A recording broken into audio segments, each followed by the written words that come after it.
Shalom saudara yang dikasihi Tuhan Yesus Kristus. Selamat pagi, selamat berjumpa kembali dalam renungan pada pagi hari ini. Salam sejahtera buat saudara semua dimanapun saudara berada. Damai dan sukacita oleh Roh Kudus melimpah senantiasa dalam hati dan kehidupan saudara semua.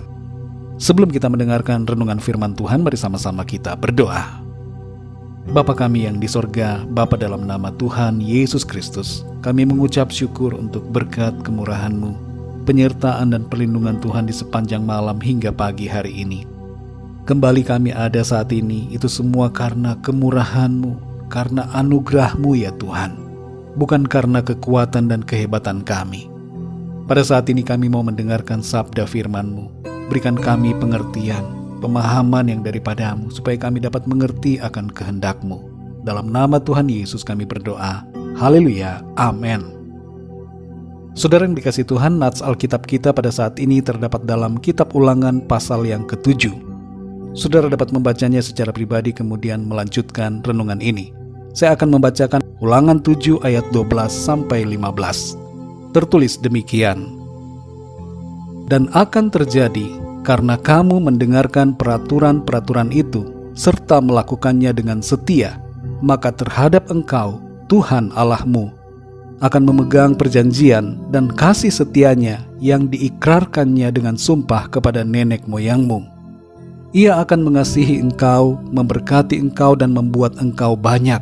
Ia akan memberkati buah kandunganmu dan hasil bumimu, gandum dan anggur serta minyakmu, anak lembu sapimu dan anak kambing dombamu, di tanah yang dijanjikannya dengan sumpah kepada nenek moyangmu untuk memberikannya kepadamu.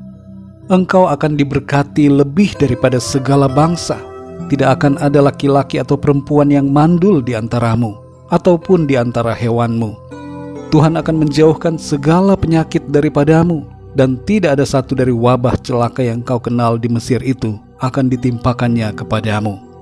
Tetapi Ia akan mendatangkannya kepada semua orang yang membenci engkau.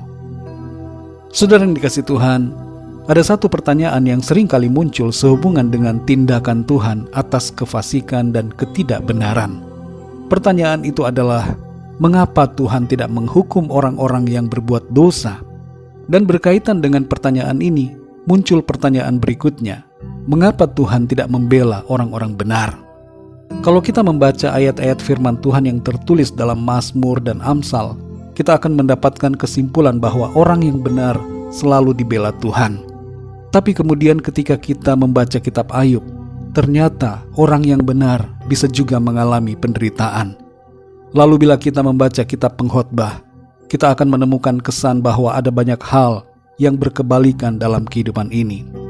Misalnya dalam Pengkhotbah 8 ayat 14 tertulis, ada orang-orang benar yang menerima ganjaran yang layak untuk perbuatan orang fasik, dan ada orang-orang fasik yang menerima pahala yang layak untuk perbuatan orang benar.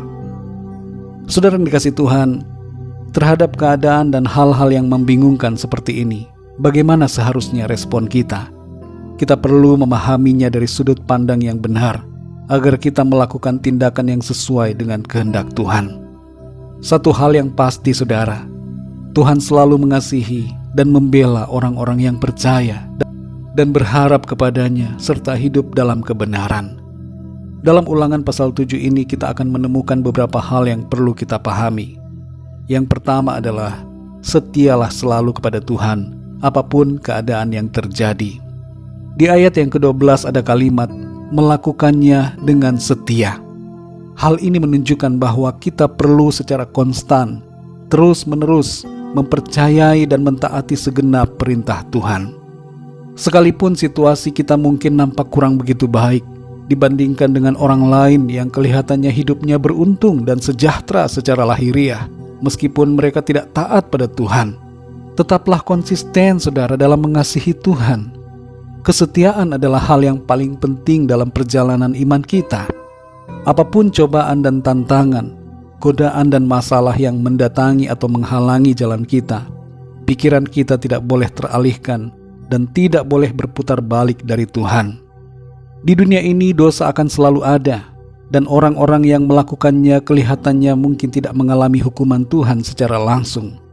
Tapi jangan biarkan hal itu membuat kita menjadi kecewa dan mundur dari Tuhan, gara-gara Tuhan membiarkan orang-orang fasik tetap hidup dan bahkan beruntung.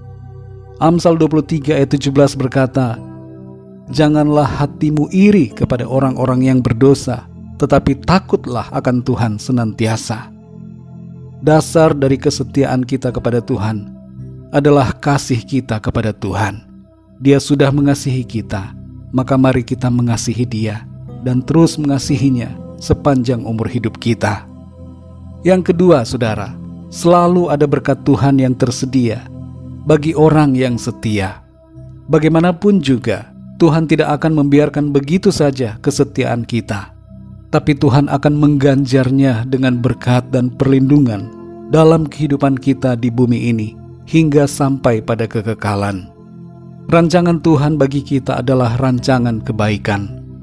Dalam Wahyu 2 ayat yang ke-10 tertulis, "Hendaklah engkau setia sampai mati, dan aku akan mengaruniakan kepadamu mahkota kehidupan." Ada berkat yang kekal bagi kita yang setia. Mari saudara yang dikasihi Tuhan, setialah selalu mengasihi Tuhan di sepanjang umur hidup kita di bumi ini. Tuhan Bapa kita yang baik akan selalu melimpahkan berkat kebaikannya atas kita semua bagi kemuliaan nama-Nya. Mari kita berdoa, saudara. Bapa kami yang di surga, Bapa dalam nama Tuhan Yesus Kristus, kami mengucap syukur untuk berkat firman-Mu yang kami dengar pada saat ini, yang kembali meneguhkan iman kami, mengajar kami untuk selalu setia kepadamu. Apapun situasi dan keadaan yang kami alami, Tuhan, kami mau setia kepadamu. Ajar kami ya Roh Kudus untuk selalu taat dengan segenap hati kami, melakukan apa yang menjadi kehendak-Mu Tuhan.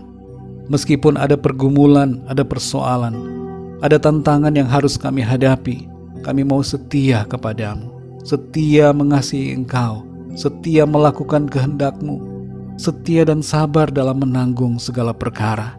Kami percaya Tuhan tidak pernah membiarkan, tapi Tuhan memberikan berkat-Mu bagi kami semua yang senantiasa setia dan berharap kepadamu Tuhan. Kami bersyukur untuk firman-Mu yang menjadi kekuatan dan sukacita bagi kami. Pimpin kami ya Tuhan di sepanjang hari ini, dalam segala aktivitas yang kami lakukan. Biarlah di dalam semuanya itu nama Tuhan senantiasa kami muliakan. Kami berdoa bagi setiap dari kami yang sedang dalam keadaan sakit dan dalam berbagai masalah, agar Tuhan Engkau menyembuhkan dan memberikan kesehatan dan kekuatan yang sempurna. Nyatakan pertolongan-Mu, berikanlah jalan keluar atas setiap masalah atau persoalan yang kami hadapi. Terima kasih Tuhan, kami percaya kami terima jawaban doa, bahkan jawaban yang lebih daripada apa yang kami doakan. Terpujilah nama-Mu ya Bapa, hanya dalam nama-Mu yang kudus, nama Tuhan Yesus Kristus, kami sudah berdoa dan mengucap syukur. Haleluya. Mari sama-sama kita berdoa doa Bapa kami. Bapa kami yang di sorga, dikuduskanlah nama-Mu. Datanglah kerajaan-Mu, jadilah kehendak-Mu di bumi seperti di sorga. Berikanlah kami pada hari ini makanan kami yang secukupnya. Dan ampunilah kami akan kesalahan kami, seperti kami pun mengampuni orang yang bersalah kepada kami. Dan janganlah membawa kami ke dalam pencobaan, tetapi lepaskanlah kami daripada yang jahat. Karena Engkaulah yang empunya kerajaan, dan kuasa dan kemuliaan sampai selama-lamanya. Amin. Terimalah berkat Tuhan. Tuhan memberkati engkau dan melindungi engkau. Tuhan menyinari engkau dengan wajah-Nya dan memberikan kasih karunia. Tuhan menghadapkan wajah-Nya kepadamu dan memberikan damai sejahtera. Berkat anugerah dari Bapa Surgawi, cinta kasih karunia dari Tuhan Yesus Kristus, dalam persekutuan dan penghiburan Roh Kudus, menyertai kita semua, sekarang ini dan sampai selama-lamanya. Dalam berkat nama Tuhan Yesus Kristus. Haleluya. Amin. Puji Tuhan, saudara yang dikasihi Tuhan, saya percaya firman Tuhan menjadi berkat dan kekuatan buat saudara semua, dan Roh Kudus akan menolong saudara untuk lebih lagi memahami kebenaran firman Tuhan. Tuhan Yesus memberkati saudara semua. Sampai jumpa dalam renungan yang berikutnya. Haleluya.